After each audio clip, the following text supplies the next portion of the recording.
Hi, everyone. Welcome to this month's chocolate tasting. We have Dustin here from Chocolate Cafe. He used to run, I don't know if you know, used to run Chocolate Inn. So, welcome. Tell us a little bit about, where you guys are right now, the name change, and all of that fun stuff. Tell us. So you might remember we're Chocolat Inn and Cafe. We used to be in Eastern Kentucky around the Red River Gorge, and that's my hometown actually. And we were there doing chocolate, pastries, coffee, and lodging. Um, and around 2020, there was a lot of changes and stuff going on in the world and in our life as well, because that's when we had our child. So when Congrats. we reopened and all that fun stuff, we found it pretty challenging to work all the schedules in where we are checking people in at all hours. We have like the young, the baby, and then the toddler, like with the bedtimes and all that. And then my wife would do breakfast for our guest as well, and we would schedule that. And it became a nightmare with all the scheduling and then starting like a preschool and stuff like that. So we decided that's probably not gonna ever get easier. So we had to just kind of sell the inn instead of try to Mm. hire people and get help and then balance all that. We just figured it would be easier to sell the inn. Um, Once we did that, we were pretty much free agents to kind of move wherever we wanted. My wife is from Japan, so we thought about that a little bit, but then we thought, well, she didn't really want to go back and stuff yet. So we thought, all right, so where in the States can we go? And we found this town in Indiana called Rushville. It's a very unique town. It's small. It's bigger than my hometown was, but doesn't have the tourism. But it's a small town of about 6,000 people, a farming community. Wow. And it's really interesting because of how they think. They're very like forward thinking, and they know the obstacles of a small town, and they've decided to change directions of where small town America has kind of been going, and that was very exciting for me. So I would was able to kind of see their transition from the past decade or so and see basically where they wanted to go. And I got to meet with the mayor and other leadership, and they sold me on it. And we moved here, and it's been a great experience. They've even been open to a festival. So we started the Midwest Craft Chocolate Festival here. So we have international chocolate makers coming to this little small town in Indiana. And it's just been a really interesting experience with all of that. And we've been here for about a little over like 2 years now. And Wow. so yeah, so that was Wow. our big transition.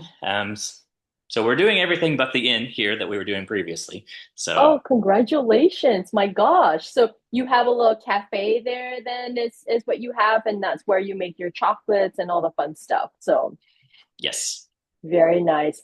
Yeah. So tell me in the last 2 years that you've been making chocolate in Indiana, what has been most exciting? Any challenges? I can only imagine there are probably a few. Like, talk to us about that. How's the chocolate making industry for you? So it's still, small town in America in the Midwest. So I still kind of had the same challenges that I had in Kentucky. Um, People just didn't know what craft chocolate was. The festival was just a very great way of teaching what it is, but also them understanding I'm kind of chocolate first, then the pastries and the coffee and things like that, and not having the lodging to distract either. So moving here with that impression of, well, chocolate makers coming to town kind of helped because that's what they saw us as, chocolate makers. Mhm. Now they come regularly for their cold brew coffees and stuff like that. But starting out of the gate, being able to talk about what we do really helped. And then when they come to the shop, and then I've been able to do tastings and things like that with several groups.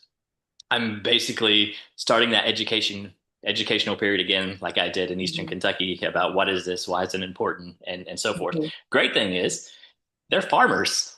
So they actually can understand the process a lot easier because they can relate Right. to it. Right. Um, Even though they're farming like it's a different product, but they can understand how that makes a difference. Right. Um, so it's been a lot of that, and it's been well received, and I can tell that they're learning and excited about it. Wow, very exciting. How fun of that. I love the story. Well, thank you for sharing all of that. Let's dive into the tasting. So the first bar that you would like the audience to taste is your 75% Dominican Republic, right? Awesome. Yes. All right, tell us a little bit about this bar.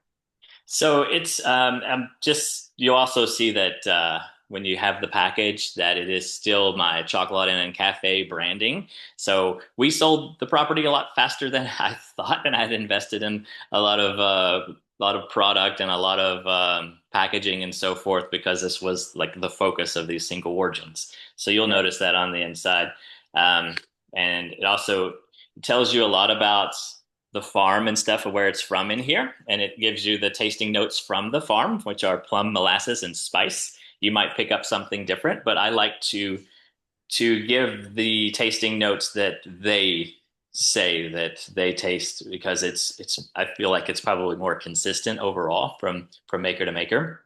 Mhm. You'll be able to probably pick up those and some other notes and stuff too. There is a little fruit, I believe, I feel that comes in on this that is not plummy, but this is a good bar, and for several reasons, I like this bar to also use for my confections and things like that. I recently kind of had to start doing this Dubai chocolate, and this chocolate really pairs well with some of that with pistachio. So I like to use this one in my confections and stuff as well. Wow, very cool, exciting. Very, thanks for sharing that.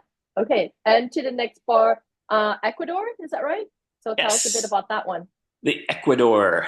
It's interesting bar because it's a little bit more chocolate forward to me than some of the others at a higher percentage. It almost, yeah, has a little bit of that um, come through more than the Dominican. And the same here. If you, the more information here on the farm, and also telling about they get fudgy, almond, and floral here. I get a lot of like the fudginess, to be honest. So it's a popular bar in my shop too. This one, as for the fudgy line, is probably the most popular in the store. Mhm. Um, so I recommend it for about anything you want to do with it, and it'd be good with a red wine as well if you want to pair it with that because it doesn't have too many like it says floral in there. I don't get a lot of floral, and then but it doesn't have a lot of like the fruitiness and stuff that might not go well with certain things. Mhm. So I do recommend that for pairing things. Very cool. Thank you for sharing that. Next one, on to Tanzania, right? Yeah. So the Tanzania one, you've had any from Coco Camilli before, you'll kind of know the profile, which is got that fruitiness and everything to it, which we love. I chose to go a little bit on the sweeter side with this instead of doing a 70, do a 60 to kind of, I wouldn't say mute, but to maybe bring down a little bit of that fruitiness and have this be a little bit of a teaching bar for me because I'm Mhm. trying to open up um, a new market here. And sometimes people are a little intimidated by higher percentage cacaos in the area. So I chose a 60 with this one. I have a Madagascar that's 70, which has that tartness and fruitiness to it as well. So I kind of like push them that direction after maybe they've had this. Mm. This one I don't think pairs as well with certain things because of that fruitiness that comes through. Sometimes it's like just too much battling going on there. Um, but as a good standalone bar, I enjoy this one, Mm. and it's Very cool. it's the OG for the craft chocolate world. Yeah, good for the beginners, right? Of dark chocolate. Okay, cool. All right, and the last bar is the Ghana bar, right? So Yeah. tell us. So this is my 58% Ghana, and I chose to do this as a classic dark chocolate, and the reason is also where I'm at and being able to teach people what craft chocolate is when they come into my shop and they're like, I want something like a Dove chocolate or like a Hershey's chocolate. And I'm like, well, it's a little bit different and then I go through everything, but I'm like, this profile, because of the fudginess, would be something you're used to. It's going to taste really gourmet to you. So try this, get a sense of what we're talking about, and then you'll be able to feel more comfortable trying some other bars. And some people have sweet tooths. They come to our shop and we have lots of pastries and cakes and stuff like that. And some people just they want something that is a little bit on the sweeter side of things, but they don't really want to get into the dairy and all that. Hmm. So they stick with this, and that's fine. There needs to be there needs to be a space for that. Right. This bar is very versatile though. Like you can do anything with this bar. So that's a great point too. It's Ghana is just it's a good flavor. If Hmm. you're able to get at the fudginess and the real chocolate of it, it can be just a really good comfort chocolate. Um, Very nice. and it's the first that I ever started working with. So I got into chocolate because of my grandma. She made bonbons and things like that. So I started becoming a chocolate maker just so I could make chocolate to cover her candies that she had made.